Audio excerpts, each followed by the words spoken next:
అయితే కుంభమేళాలో రెండో అమృత స్నానం జనవరి 29న జరగనుంది. దీనికి ఇప్పటికే సన్నాహాలు ప్రారంభమయ్యాయి. మహా కుంభమేళా ఫిబ్రవరి 26 వరకు కొనసాగుతోంది. ఈ సందర్భంగా 13 నాగసాధు అఖాడాలు సంగం నది ఒడ్డున తమ శిబిరాలను ఏర్పాటు చేసుకుని భగవంతుని భక్తిలో మునిగిపోయారు.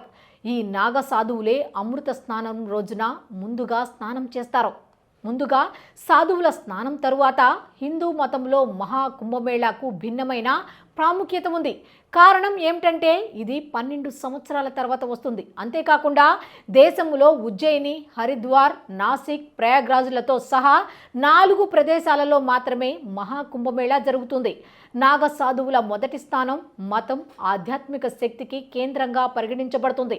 అమృత స్నానంలో ముందుగా 13 అఖాడాల నుంచి నాగులు, సాధువులు, ఆచార్యులు, మహామండలేశ్వరులు, స్త్రీ నాగ సాధువులు స్నానం చేస్తారు.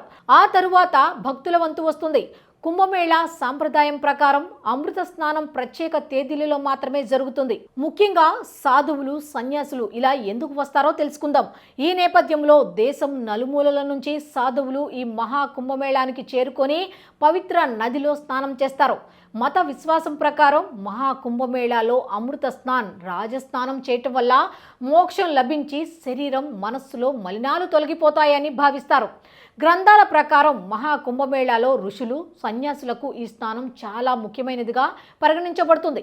అమృత స్నానం చేయడం ద్వారా 1000 అశ్వమేధ యాగాలకు సమానమైన పుణ్యం లభిస్తుందని నమ్ముతున్నారు అందరూ.